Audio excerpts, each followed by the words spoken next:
اعظم سواتی صاحب کی ایک ویڈیو اسٹیٹمنٹ آئی کہ بانی پی ٹی آئی نے انہیں ٹاسک دیا تھا کہ اسٹیبلشمنٹ کی اعلیٰ قیادت سے رابطے کریں اور ان سے بات کریں، لیکن اسٹیبلشمنٹ کی قیادت نے کوئی ان کا جواب نہ دیا۔ پی ٹی آئی کی رہنماؤں کی جانب سے ایسی اسٹیٹمنٹس آ رہی ہیں، کیا خان صاحب کو اس اسٹیٹمنٹ کا پتہ ہے اور ان کے بہاف پہ یہ باتیں کی جا رہی ہیں اس وقت؟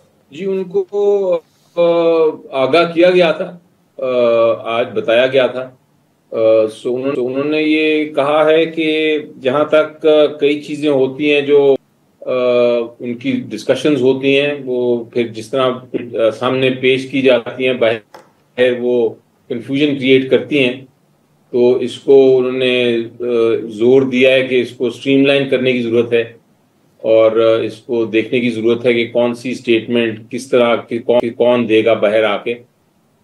اس لیے آج انہوں نے کچھ اس پہ ڈائریکشنز بھی جاری کیے ہیں، لیکن ان کو پتا تھا، معلوم تھا، میں نے پوچھا ان سے کہ آپ نے کیا ہدایات دی تھیں، تو ان کا یہی موقف تھا بڑا واضح طور پہ کہ جہاں تک تعلق ہے ڈائلاگ کا، وہ اپنی جگہ اگر نیشنل انٹرسٹ میں کوئی ڈائلاگ ہے، کوئی سیکیورٹی ایشو پہ ڈائلاگ ہے تو وہ اس پہ کرنے کو تیار ہیں۔ جہاں تک ان کا اپنا تعلق ہے وہ اپنے لیے کچھ نہیں مانگ رہے، نہ مانگیں گے، وہ اپنے کیسز کو بالکل اسی طرح چلائیں گے اور جیتیں گے قانونی جنگ، کیونکہ ان کے کیسز بے بنیاد اور بالکل جھوٹے ہیں۔ تو یہ ان سے گفتگو ہوئی، میرا مقصد بھی جانے کا ایک یہی تھا کہ میں ڈائریکٹلی ان سے سنوں کہ انہوں نے کیا انسٹرکشنز دی ہیں، ان کا کیا موقف ہے۔ بیرسٹر سٹریم لائن کیسے ہوگا؟ ان کا پھر آخر میں طے کیا پایا، فیصلہ کیا ہوگا؟ کیا آپ باہر آ کر میڈیا سے بات کریں گے یا بیرسٹر گوہر بات کریں گے؟ کیا فیصلہ ہوا؟ نہیں یہ تو نہیں، انہوں نے کوئی قدغن نہیں لگائی کسی پہ کہ کیا کون بات کرے گا، انہوں نے کہا تھا کون سی بات کرے گا، وہ اس پہ وہ انہوں نے ایمفسائز زیادہ کیا تھا کہ میں بتاؤں گا کہ کیا بات کرنی ہے، وہی بات پہ سارے جا کے کریں، یہ نہیں کہ اپنی ہر بات آپ باہر جا کے ڈسکس کریں۔ کئی باتیں جو ڈسکس کرنے والی ہیں وہ آپ انٹرنل ڈسکس کریں، اور جو آپ نے ان کے خیال سے نیشنل انٹرسٹ کی باتیں ہیں اور پالیسی باتیں ہیں وہ جا کے پھر انہوں نے کہا کہ جا کے جو بھی مجھے ملاقات کرے گا وہ پھر اس کے مطابق باہر جا کے بات کرے گا۔ اچھا، ایک ٹویٹ سامنے آئی ہے سلمان اکرم راجہ صاحب کی، جس میں وہ یہ کہہ رہے ہیں کہ عمران خان کی بہنوں نورین اور عظمیٰ بی بی نے علیمہ خان کے بغیر عمران خان سے ملاقات نہ کر کے ثابت کیا کہ وہ مقتدرہ کی خواہشات کے تابع نہیں ہیں۔ کاش پارٹی کے ذمہ داران بھی ایسا کرتے۔ آج لسٹ میں نام ہونے کی وجہ کے باوجود خان صاحب سے ملنے والوں نے اطاعت گزاری کی ہے اور انہیں افسوس ہوا۔ اب بیرسٹر صاحب یہ ملاقات تو بیرسٹر گوہر کی ہوئی ہے اور آپ کی ہوئی ہے، یعنی سلمان اکرم راجہ صاحب کی یہ ٹویٹ آپ کے بارے میں ہے۔ یہ ان کی مرضی ہے، ان کی سٹیٹمنٹ پہ مجھے افسوس ہوا کیونکہ ہم سب ایک ہی پارٹی کے ہیں، اور ہم اگر ملاقات کر رہے ہیں اور خان صاحب کرنا چاہتے ہیں اور انہوں نے کئی بار انڈیکیٹ کیا کہ میرے سے ملاقات کرنی ہے، ضروری باتیں ہوتی ہیں، تو پھر کسی کو افسوس تو اس پہ نہیں ہونا چاہیے۔ اور یہ تو ایک روٹین ہوتی ہے، کئی لوگوں کو کئی بار اجازت ملتی ہے، کئیوں کو نہیں ملتی۔ اس دن حامد خان صاحب 3 بار آئے، ان کو نہیں ملی، باقی لوگ اندر گئے، انہوں نے جو بات کرنی تھی وہ کی۔ تو یہ تو نہیں ہو سکتا کہ ایک شخص کو نہ ملنا دیا جائے تو باقی بھی نہ ملے۔ ایک پولیٹیکل پارٹی ہے، بہت بار ہوا ہے کہ کچھ لوگ گئے ہیں اندر، کچھ لوگ نہیں گئے، میرے ساتھ کئی بار ہوا کہ نہیں جانے دیا اور دوسرے موقعوں پہ جانے دیا۔ تو یہ ایک چل رہا ہے معاملہ، اب جیل میں ہیں وہ، ہمارے پاس کوئی ایسی اتھارٹی نہیں ہے کہ ہم جیل اتھارٹیز کو، یا ہمارے پاس ایسی طاقت نہیں کہ ہم اپنی ہر بات منوائیں اور جو بھی ملنا چاہتا ہے ملے۔ یہ ہو رہا ہے، تو اس لیے میں خیال ہے یہ ٹویٹ ان کی اپنی ایک ٹویٹ ہے، میں اس پہ زیادہ کامنٹ نہیں کروں گا، میں صرف یہ کہوں گا کہ ٹویٹ پہ افسوس۔ اچھا، خیبر پختونخوا میں جو پارٹی میں اختلافات ہیں، علی امین نے الزام لگایا تیمور جھگڑا پر کرپشن کا، اسد کیسر، عاطف اور شہرام پر الزام لگائے، پھر ان سب کی طرف سے سی ایم پر الزام لگایا گیا کہ آپ نے ٹکٹ کسی اور کے کہنے پر دیا ہے، ہمیں نہیں دیا۔ کیا عمران خان نے علی امین کو ہٹانے کا فیصلہ کر لیا ہے اور ان معاملات پر ان کی کیا رائے ہے کہ 4-5 اہم رہنماؤں نے وزیر اعلیٰ پر کرپشن کے الزامات لگائے؟ جی انہوں نے ہٹانے کی تو کوئی بالکل بات نہیں ہوئی، نہ کوئی انڈیکیٹ کیا انہوں نے، ایسی کوئی بالکل بات نہیں ہے. لیکن انہوں نے یہ ضرور کہا کہ پارٹی میں کوئی شخص بھی کسی کے خلاف بات نہیں کرے گا، نہ انہوں نے کسی کو اجازت دی ہے کہ کسی کے خلاف بات کریں. انہوں نے کہا ہے، سختی سے منع کیا ہے کہ آپ ایک دوسرے کے خلاف پبلکلی باتیں نہ کریں. اچھا، آج جو گرفتاریاں ہوئیں، کیا پی ٹی آئی کی، کیا یہ جو پروٹیسٹ تھا یہ پلانڈ تھا؟ کسی سے آپ کی بات ہوئی؟ جی دیکھیں، جو فیملی کی ملاقات تھی وہ ملاقات نہیں ہونے دی. اس کے بعد انہوں نے یہ کہا کہ علیمہ خان کے علاوہ جو 2 بہنیں ہیں وہ مل سکتی ہیں، لیکن سب نے یہ فیصلہ کیا کہ ہم اکٹھے ہی جائیں گے. اس کے بعد انہوں نے شاید سٹ ان کا فیصلہ کیا کہ ہم ادھر ایک پرامن پروٹیسٹ کے طور پہ وہ ڈیالہ سے تقریباً 1 کلومیٹر کے فاصلے پہ جہاں ان کو روکا گیا تھا، انہوں نے فیصلہ کیا کہ ہم وہاں بیٹھیں گے. تو جب وہ پولیس نے اجازت نہیں دی اور ان سے مذاکرات کچھ کیے، لیکن انہوں نے کہا کہ ہمارا اٹل فیصلہ ہے، ہم ادھر ہی بیٹھیں گے. اس کے بعد ان کو شاید اریسٹ کیا ہے یا نہیں یہ مجھے معلوم نہیں، لیکن ان کو سرٹنلی وہاں سے اٹھا دیا گیا. اچھا، ایک خبر چلی کہ جی امریکی ڈاکٹرز کے کسی وفد نے عمران خان سے ملاقات کی، بیک ڈور رابطے شروع ہو چکے ہیں. کل رانا ثناء اللہ صاحب نے اس چیز کو ڈینائی کیا کہ ایسی کوئی ملاقات نہیں ہوئی. آپ کے علم میں ایسے کوئی ہے؟ خان صاحب نے اس بارے میں کوئی بتایا آپ کو آج؟ جی دیکھیں، خان صاحب سے تو نہیں ملا کوئی، یہ تو واضح ہے. اگر کسی سے ملاقات ہوئی تو وہ اس وقت کی جو ہے وہ اپنی ہی کاوش یا اپنی ہی ان کی کوشش کی وجہ سے ملاقات ہوئی ہوگی. لیکن ایک چیز بڑی واضح آج عمران خان صاحب نے کہا ہے، اور انہوں نے یہ کہا ہے کہ جہاں تک تعلق ہے ڈائسپورا کا، یعنی جو پاکستانی ہیں باہر، اور اگر وہ کوئی کوشش کر رہے ہیں کسی فورم پہ یا جس طرح بھی وہ کسی چیز کو سپورٹ کر رہے ہیں، اس کا پی ٹی آئی سے ایسا کوئی تعلق نہیں. وہ اپنی ہی ان کی ایک کوشش ہے یا اپنی ہی ان کی سوچ ہے جس کے تحت وہ اپنی ملاقاتیں بھی کر رہے ہیں یا کوئی سجیشنز بھی دے رہے ہیں. وہ آفیشلی عمران خان صاحب کی اس کے اوپر کوئی انڈورسمنٹ نہیں یا کوئی انہوں نے ان کو نہیں ہدایت دی کہ اس طرح کریں. وہ تو آپ نے کلیریفائی کر دیا، لیکن انہی سرکلز میں سے کچھ لوگ سوشل میڈیا پر جو ہیں وہ اینٹی اسٹیٹ پروپیگنڈا اسے نام دیں، کچھ اور دیں، اور انہوں نے تصویریں عمران خان کی لگائی ہوتی ہیں، تو اس سے نقصان تو الٹا آپ کی پارٹی کو ہو رہا ہے. تو کوئی ایسا میکینزم نہیں آپ بنا سکتے کہ ایسے لوگوں کو کمپلیٹلی پبلکلی جو ہے ڈس ایسوسیٹ کر دیں پارٹی سے؟ ڈس ایسوسیٹ تو آپ اس حد تک ہی کر سکتے ہیں کہ آپ یہ کہیں کہ ہمارا یہ سٹانس نہیں ہے یا ہم اس کو نہیں انڈورس کر رہے ہیں یا اس کے ساتھ منسلک نہیں ہیں. لیکن سوشل میڈیا آپ کو میرے سے بہت بہتر پتا ہے کہ سوشل میڈیا ایک ایسی چیز ہے جس پہ نہ میں کنٹرول کر سکتا ہوں، نہ آپ کر سکتے ہیں، نہ کوئی حکومت کر سکتی ہے، نہ کوئی کر سکا ہے ابھی تک.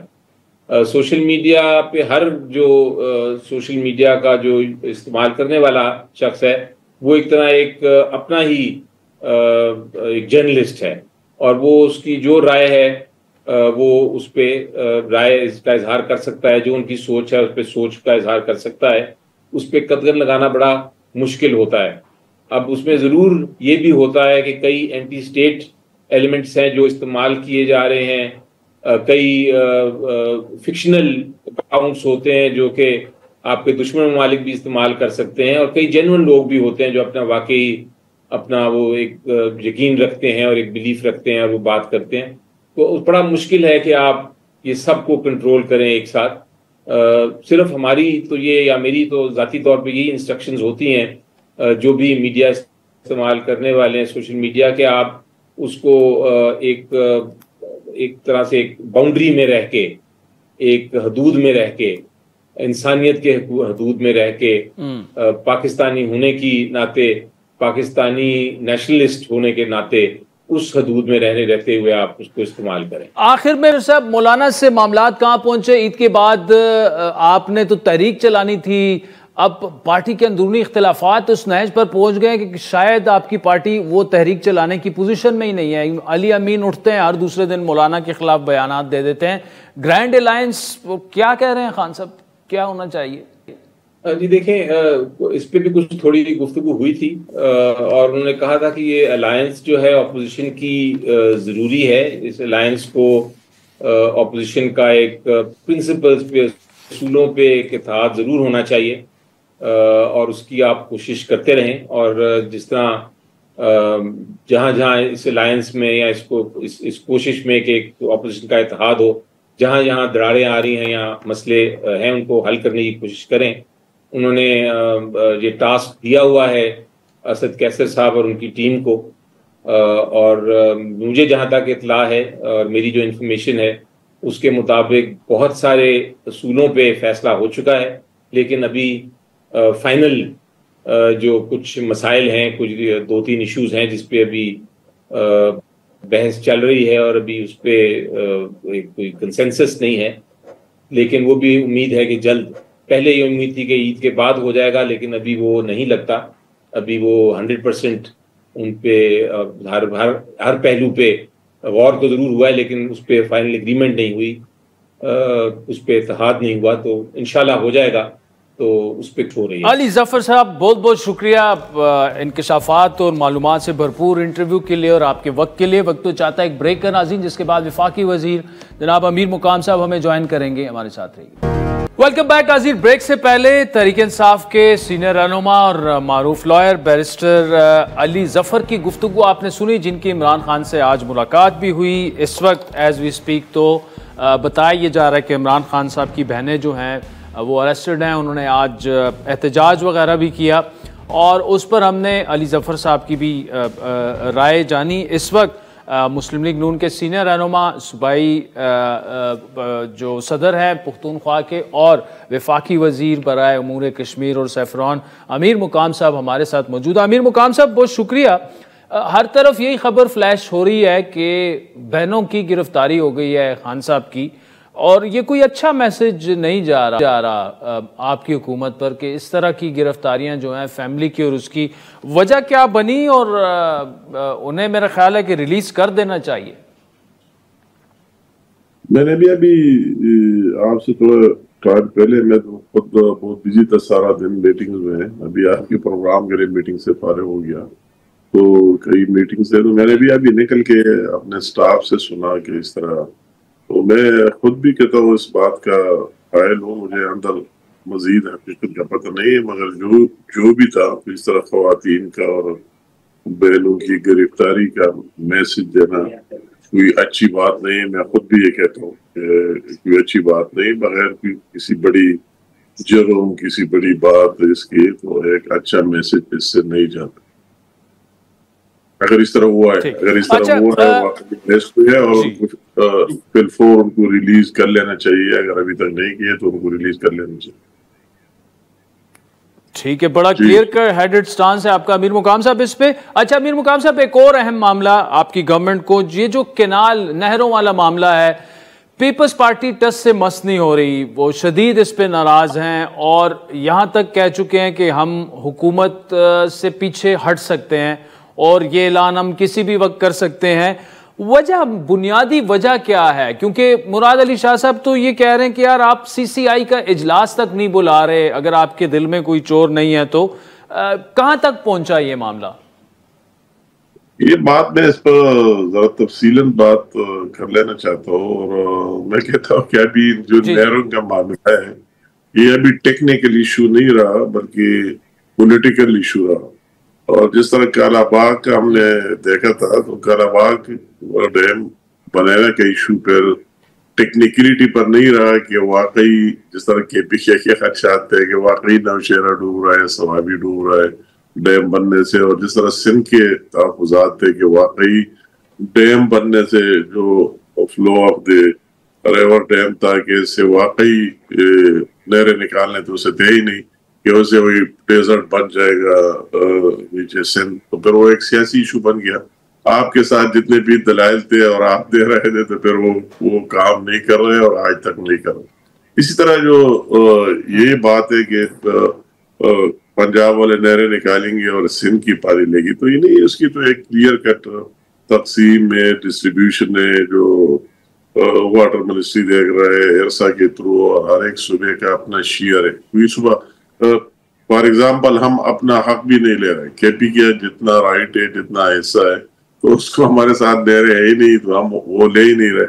ہر ایک کا اپنا حصہ، پنجاب کا اپنا حصہ ہے اور اس کا سندھ کا اپنا حصہ ہے. تو یہ بات تو ہو ہی نہیں سکتی کہ ایک صوبہ دوسرے صوبے کا حصہ لے گا، وہ تو ہو نہیں سکتا. یہ پیپل پارٹی والے بھی سمجھتے اور اس کے ٹیکنیکل لوگ بھی سمجھتے ہیں، مگر ان کے لیے بیچاروں کے لیے بھی ابھی ایشو بن گیا ہے وہی کالا باغ کی طرح سیاسی ایشو بن گیا.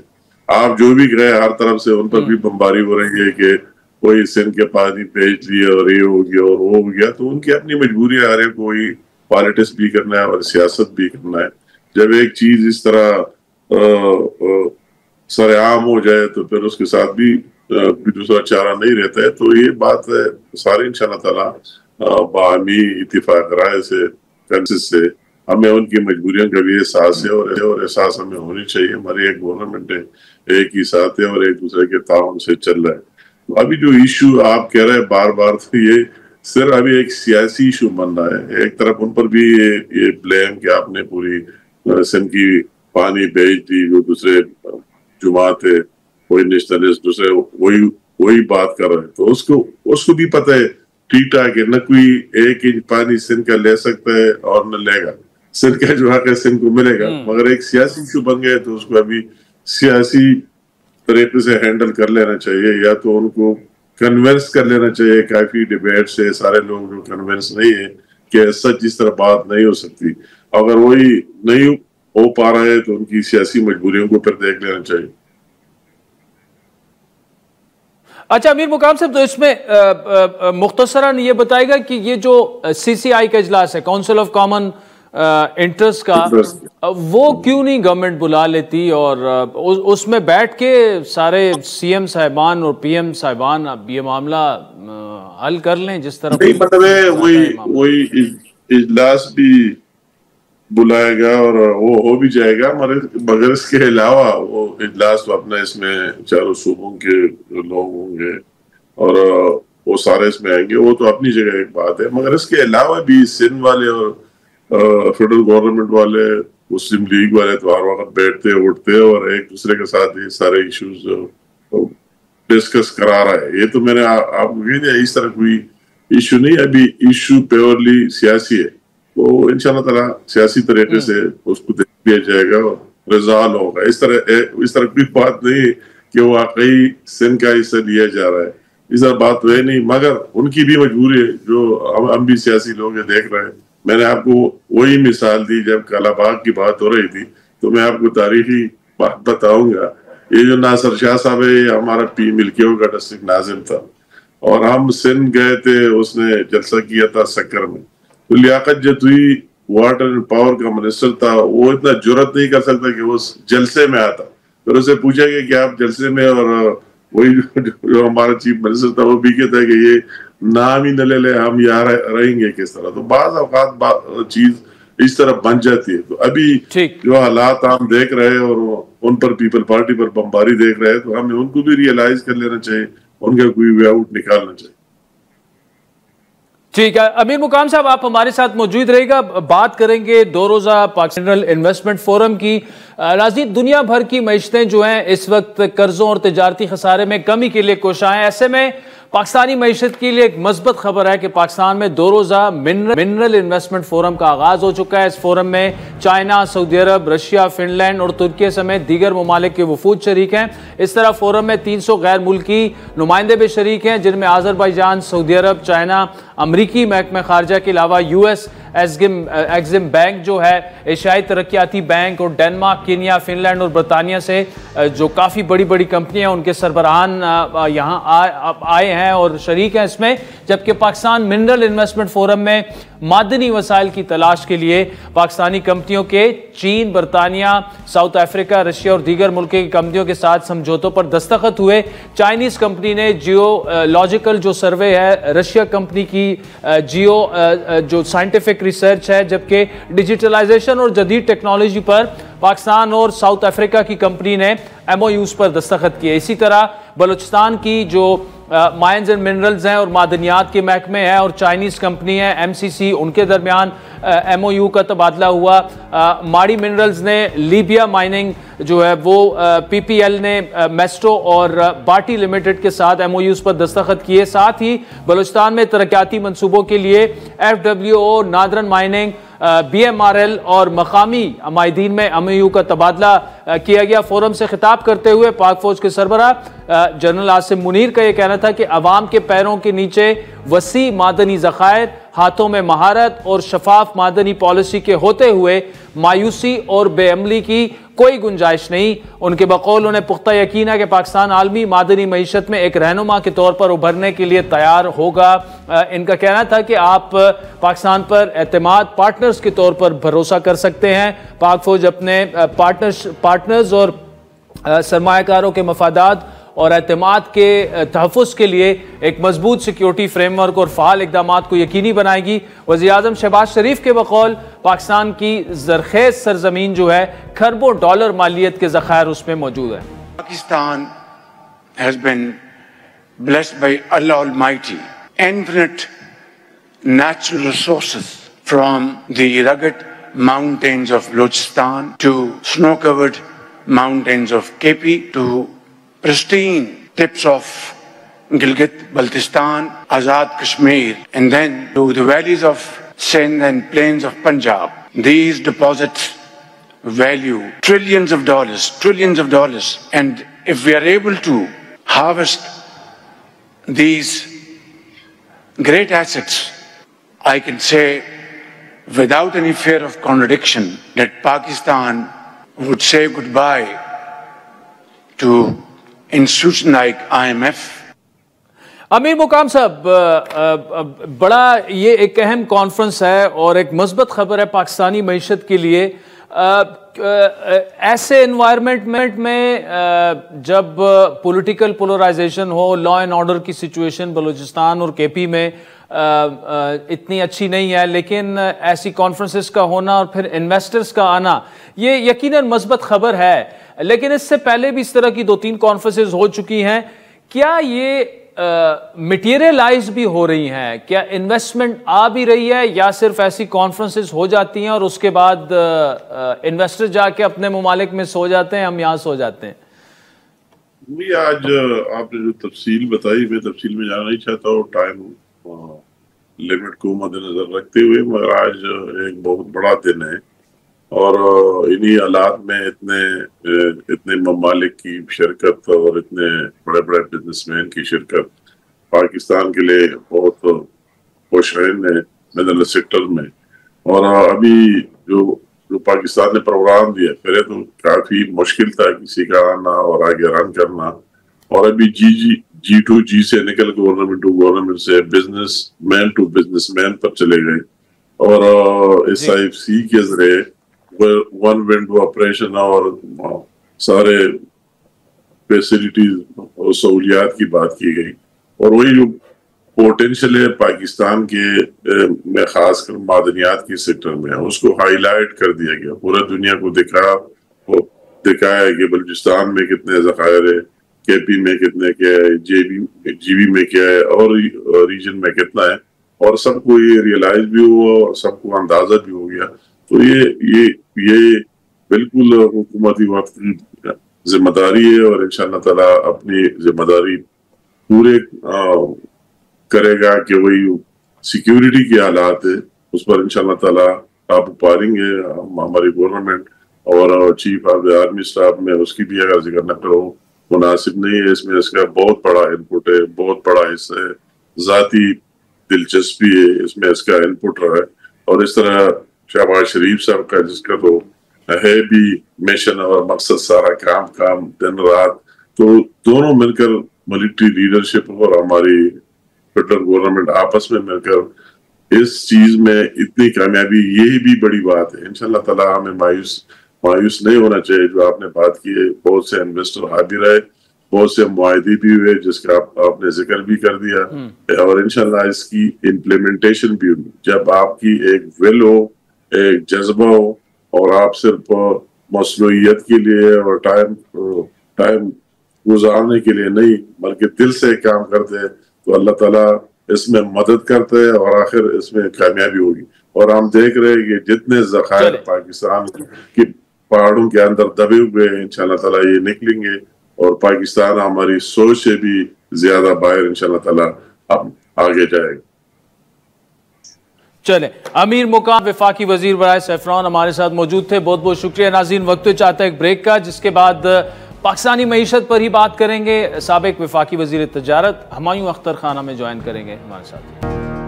ویلکم بیک ناظرین. آپ نے بیرسٹر علی ظفر اور وفاقی وزیر امیر مقام کو سنا. سیاسی معاملات پر بھی بات ہوئی، کچھ معاشی معاملات پر بھی بات ہوئی. 2 روزہ پاکستان منرلز انویسٹمنٹ فورم کا آغاز آج ہو چکا ہے، جس میں کافی ممالک کے مندوبین، وفود جو ہیں اور معاہدے بھی سائن ہو رہے ہیں. آج چیف آف آرمی سٹاف اور پرائم منسٹر نے بھی اس کا باقاعدہ افتتاح کیا، وہاں پر خطاب کیا. پھر پاکستانی معیشت کو اگر دیکھا جائے تو کچھ مثبت خبریں ایسے آئیں کہ آئی ایم ایف سے معاملات طے پا چکے ہیں. انفلیشن جو ہے وہ کافی نیچے چلی گئی ہے، سٹیگرنگ 38% سے. انٹرسٹ ریٹ جو کہ مزید نیچے آنا چاہیے اب، لیکن پھر بھی تقریباً 23-24% سے 12% پہ وہ آ چکا ہے. اور بجلی کی یونٹ میں بھی تقریباً 7.5 روپے فی یونٹ کمی جو ہے، یہ کریڈٹ تو حکومت کو جاتا ہے، لیکن چیلنجز ابھی بھی ہیں. تفصیلی گفتگو کریں گے. ہمارے ساتھ سابق وفاقی وزیر تجارت ہمایوں اختر خان صاحب موجود ہیں، جو بڑا ایک زبردست کالم لکھتے ہیں اسپیشلی فائنانس اور اکانومی پہ. خان صاحب بہت شکریہ. سر، ایک تو یہ بتائیے گا، یہ جو منرل انویسٹمنٹ فورم ہے، انکریجنگ تو ہے کہ انویسٹرز پاکستان آنا شروع ہو گئے ہیں، لیکن حکومت کا تو یہ دعویٰ ہے کہ اتنے معدنی ذخائر ہمارے پاس ہیں کہ ہماری آئی ایم ایف سے جان چھوٹ سکتی ہے. اللہ کرے ایسا ہو، لیکن یہ چیزیں آپ کو مطلب مٹیریلائز ہوتی نظر آ رہی ہیں، اور جو انویسٹرز آتے ہیں یہ ایم او یوز ہوتے ہیں. کیا یہ بات آگے بڑھے گی اس سے؟ جی دیکھیے عادل، میں جب کامرس منسٹر تھا پاکستان کا، تو میرا ایک واشنگٹن کا دورہ ہوا، تو مجھے ملنے کا اتفاق ہوا یو ایس جیولوجیکل سروے کے لوگوں سے.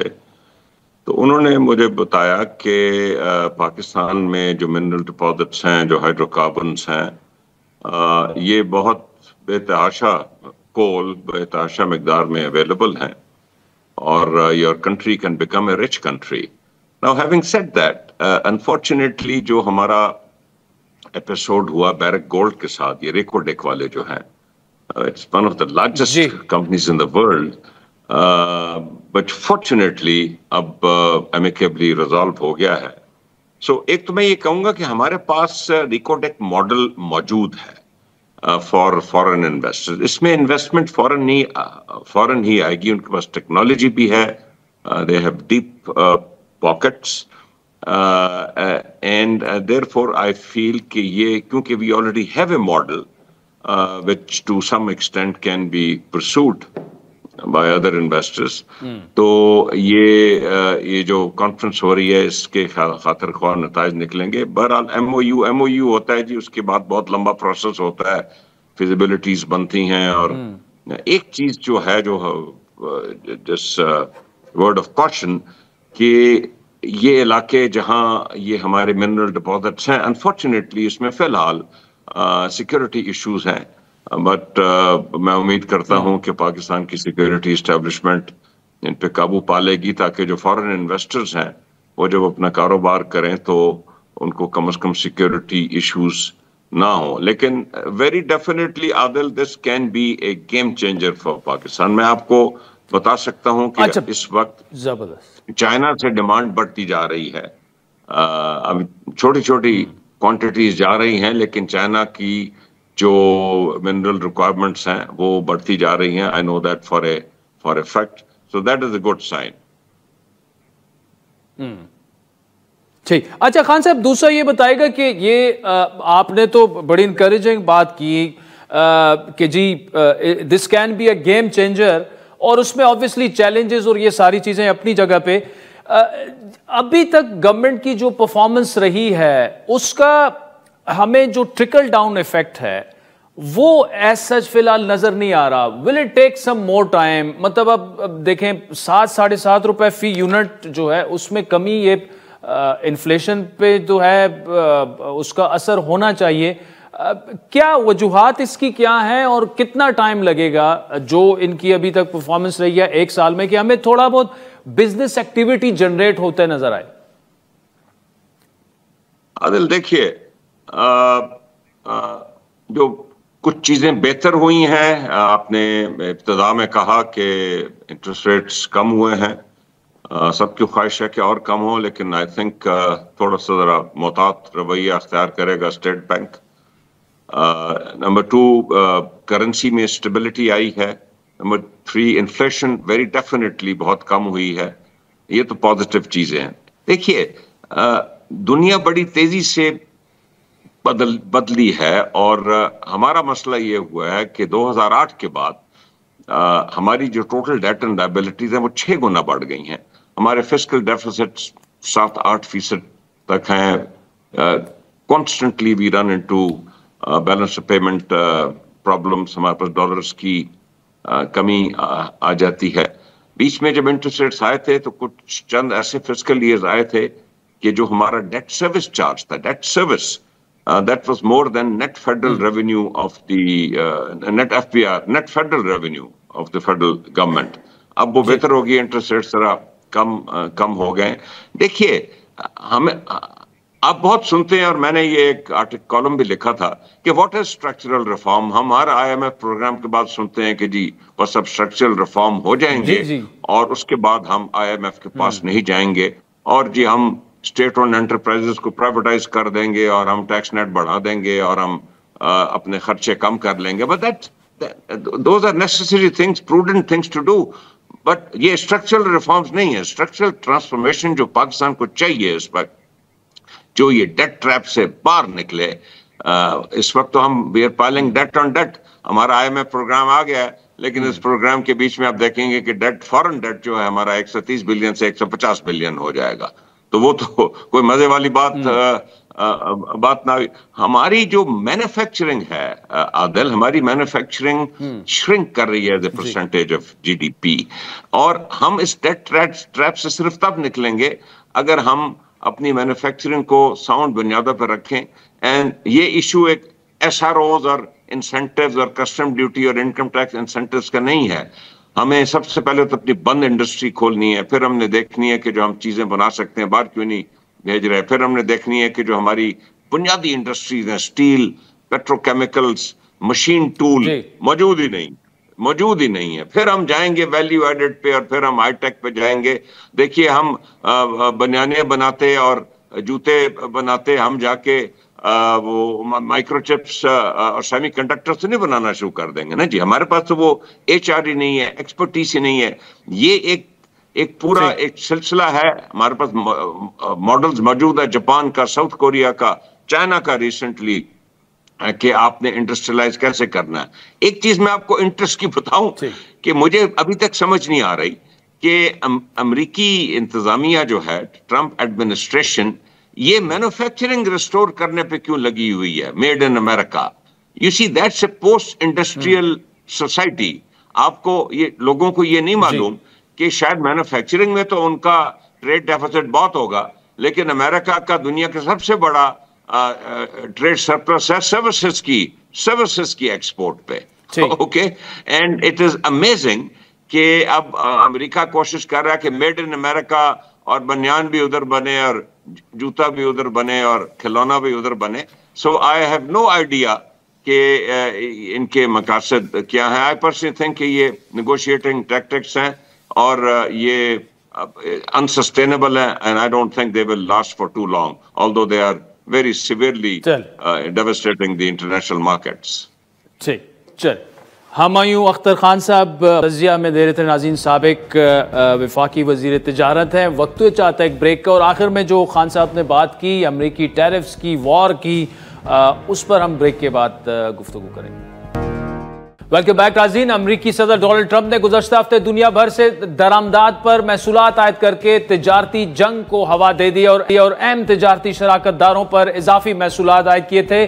امریکی صدر کے اس فیصلے نے دنیا بھر کی سٹاک مارکیٹس کو ہلا کے رکھ دیا ہے، اور کئی ممالک کی مارکیٹس جو ہیں وہ کورونا کے بعد اس میں بلڈ بات دیکھنے میں آیا. ماہرین خبردار کر رہے ہیں کہ اس فیصلے کے اثرات دنیا بھر کی طرح خود امریکی معیشت پر بھی پڑیں گے. دنیا بھر کی معیشتوں کا امریکی معیشت پر انحصار کم ہو جائے گا، اور ایسی صورت میں امریکہ کے حلیف ممالک بھی چین کے قریب ہو جائیں گے. اس معاملے نے دنیا کی دو بڑی معیشتوں کے درمیان شدید کشیدگی پیدا کر دی ہے. چین نے امریکی صدر ٹرمپ کی جانب سے مزید 50% ٹیرف عائد کرنے کی دھمکی پر سخت رد عمل دیتے ہوئے یہ کہا ہے کہ امریکی صدر ٹرمپ کی جانب سے جو ٹیرف عائد کرنے کی دھمکی دی گئی ہے، اگر امریکہ اپنی ضد پر قائم رہا تو چین اپنے حقوق اور مفادات کے تحفظ کے لیے پرعزم طریقے سے جوابی اقدامات کرے گا اور آخر تک لڑے گا. آپ کو یاد دلاتے چلے کہ امریکہ کی طرف سے عائد کی گئے ٹیرف کے بعد چین نے 10 اپریل سے 34% جوابی ٹیرف امریکہ پر لگا دیا تھا. چین کی فوری جوابی کارروائی پر ٹرمپ نے ایک نئی وارننگ دی کہ اگر ان کے محصولاتی حملے کے خلاف مزاحمت بند نہیں ہوتی تو وہ اضافی محصولات عائد کریں گے، جس سے چینی مصنوعات پر مجموعی محصولات 104% تک پہنچ جائیں گی. اس ٹیرف محصولات سے متاثر ہونے والوں میں پاکستان بھی شامل ہے. پاکستان سے درآمدات پر 29% ٹیرف عائد کیا گیا ہے. امپیکٹ کیا ہوگا اس تجارتی جنگ کا دنیا میں جو چھڑ گئی ہے، اور امریکی خود صارفین جو ہیں وہ بھی اب مہنگی چیزیں خریدیں گے، ان پر کیا اس کے اثرات ہوں گے، پاکستان پر کیا ہو سکتے ہیں، تفصیلی گفتگو کریں گے. معروف کالمسٹ اور اکانومسٹ عزیر یونس صاحب ہمارے ساتھ امریکہ سے موجود ہیں. عزیر یونس صاحب، thank you so much for joining us. Sir, یہ جو تجارتی جنگ میں ڈونلڈ ٹرمپ صاحب نے محصولات عائد کر کے مبتلا کر دی ہے اور پوری دنیا پر اس کا اثر پڑ رہا ہے، سٹاک مارکیٹس میں کووڈ کے بعد بلڈ بات دیکھنے میں آ رہا ہے، بنیادی وجہ اس کی کیا ہے؟ کیونکہ مطلب نقصان تو امریکہ کو بھی ہو رہا ہے، اور دنیا کی اکانومی اگر ایک دفعہ پھر ریسیشن کی طرف چلی گئی تو نقصان تو سب کا ہوگا. بالکل سب کا نقصان ہوگا، لیکن یہ جو نقصان ہے، جو ٹرمپ انتظامیہ ہے اس کا ماننا یہ ہے کہ یہ ضروری نقصان ہے، اور یہ اس طرح ہے جیسے کوئی پیشنٹ سرجری میں جاتا ہے تو اس کی صحت کا نقصان ہوتا ہے اور پھر وہ ٹھیک ہو کے نکلتا ہے. تو اس وقت ٹرمپ انتظامیہ کا ماننا یہ ہے کہ جو امریکہ کا جو سسٹم ہے، جو اس نے خود تجارتی سسٹم اور سرمایہ دارانہ سسٹم دنیا میں بنایا، اس سے بہت نقصان ہوا ہے امریکہ کو. امریکہ سے مینوفیکچرنگ جو ہے وہ چین اور دوسرے ممالک میں گئی ہے، جس کی وجہ سے امریکی شہریوں کا نقصان ہوا ہے، اور وہ سمجھتے ہیں کہ یہ ٹیرفز لگا کے اور زبردستی کی نیگوسیشن کر کے وہ اس کو ٹرن اراؤنڈ کریں گے اور ایک نیا نظام بنائیں گے جس سے امریکہ اور امریکی عوام اور امریکی لوگوں کا، بالخصوص امریکی مینوفیکچرنگ کے طبقے کا فائدہ ہو. نہیں، لیکن عزیر بات یہ کہ اگر وہ 30% ٹیرف لگا رہے ہیں کسی ملک پہ، جواباً ان پر 50% لگ رہا ہے، تو امریکن کنزیومر جو ہے اس کا تو مطلب انفلیشن کیا اتنی اوپر نہیں چلی جائے گی؟ اور یہ جو اشیاء خوردونوش سے لے کر مینوفیکچرنگ تک کافی پرائسز میں فرق آنا ہے. بالکل فرق آنا ہے، بلکہ کنسنسس ہے اکانومسٹ کا اس وقت کہ اس سال امریکہ جو ہے وہ اسٹیگفلیشن ایکسپیرینس کرے گا. اسٹیگفلیشن جو ہے وہ ایک ایسا دھچکا ہے اکانومی کو جو کسی بھی ملک میں نہیں لگنا چاہیے، جہاں مہنگائی کی شرح بڑھتی جاتی ہے اور اس کے ساتھ ساتھ اکنامک گروتھ جو ہے وہ کم ہوتی چلی جاتی ہے. اور جو خدشہ ہے اس وقت وہ یہ کہ ڈونلڈ ٹرمپ نے جس طرح اس تجارتی جنگ کا آغاز کیا ہے اور جس جارحانہ انداز سے وہ دوسرے ممالک سے نیگوشیٹ کرنے کی کوشش کر رہے ہیں، اس میں سب سے زیادہ اور سب سے پہلا نقصان ان کے اپنے ووٹر کا ہی ہوگا، نہ صرف اسٹاک مارکیٹ کا. تو اب جو ہے ہم کہہ سکتے ہیں کہ یہ ایک سٹیئرنگ کانٹیسٹ ہے بٹوین ڈونلڈ ٹرمپ ایک طرف، چیئرمین پاول جو کہ سینٹرل بینک کے چیئرمین ہیں امریکہ میں، وہ دوسری طرف، تیسری طرف چین، اور چوتھی طرف امریکی کارپوریٹ سیکٹر جس کا آلریڈی اسٹاک مارکیٹ پہ اربوں اور کھربوں ڈالر کا نقصان ہو رہا ہے. اچھا ذرا دوسرا چائنا کے کانٹیکس میں اگر بات کی جائے، اب پاکستان پر بھی ٹیرف تو لگا ہے اور ہم تو خیر اتنے بڑے تجارتی پارٹنر نہیں ہیں یو ایس کے، لیکن کیا امپیکٹ پڑے گا یہاں پر، اور کیا ہمیں اگر امریکہ سے تجارت ہم بڑھائیں تب فائدہ ہوگا چائنا سے کٹ کر کے، یا نقصان ہوگا ہمیں؟ دیکھیں، ایک تو پاکستان کی جو ہمیشہ سے کمزوری رہی ہے، جو کہ پاکستان ایکسپورٹ اتنا زیادہ نہیں کرتا، اور دنیا کا جو تجارتی نظام ہے اس پہ اس کا رول جو ہے وہ اتنا بڑا نہیں ہے جتنا ہونا چاہیے آبادی کے تناسب سے. تو یہ ایک فائدہ بن چکا ہے اس وقت، کیونکہ جو جھٹکا ہے وہ چین کو لگے گا، جاپان کو لگے گا، کوریا کو لگے گا. وہ ممالک جو تجارتی نظام کا ایک بڑا اہم حصہ ہیں، انہیں زیادہ جو ہے وہ پین فیل ہوگا as a result of this. Pakistan کی جہاں تک تعلق ہے، ایک فائدہ پاکستان کو تو امیجیٹلی ہوگا، وہ یہ کہ کیونکہ تیل کی قیمت کم ہو رہی ہے اور پاکستان ایک امپورٹر آف انرجی ہے، تو اس کی وجہ سے جو کرنٹ اکاؤنٹ ڈیفیسٹ ہے اور جو امپورٹس کا بل ہے پاکستان کو، اس پہ شاید زیادہ فائدہ ہو بنسبت اس کے کہ جہاں ایکسپورٹ کا ڈکلائن پاکستان کو ایکسپیرینس کرنا پڑے. نمبر 1. نمبر 2، جہاں پرابلم آ سکتی ہے پاکستان کو، وہ یہ کہ جو ایکسیس کیپیسٹی اب ہوگی دنیا میں چین، ویتنام، جاپان، کوریا سے، اس کی وجہ سے جو چیزوں کی میں جو پرائسز میں کمی آئے گی دنیا کی مارکیٹ میں، امریکہ میں نہیں دنیا کی مارکیٹ میں، اس کی وجہ سے ہم ایک انفلو دیکھ سکتے ہیں سستے امپورٹس کا، جو کہ پاکستان کے انڈسٹریل اور مینوفیکچرنگ سیکٹر کو اور زیادہ بڑا دھچکا دے. ایک اس کا ایگزامپل ہم نے پچھلے 4 سے 5 سالوں میں دیکھا ہے کہ دنیا میں جب سولر پینل کی قیمتیں بہت تیزی سے کم ہوئی، اس کی وجہ سے پاکستان میں سستا سولر پینل بہت تیزی سے آیا، اور اب جو ہے پاور منسٹری نیٹ میٹرنگ اور سولر پینل پالیسی کو ایک بار پھر ریویو کر رہی ہے. تو ایک ایکسپیکٹیشن ہے کہ پاکستان کے اندر سستی چیزوں کا جو ہے ایک انفلکس آ سکتا ہے، بالخصوص چین سے. چین سے چلیں. Uzair Younis, thank you so much for joining us. ناظرین، آج کے پروگرام پر فیڈ ضرور دیجیے گا. ہمارا ٹویٹر ہینڈل ہے @عادل شاہ زیب. اجازت دیجیے، خدا حافظ.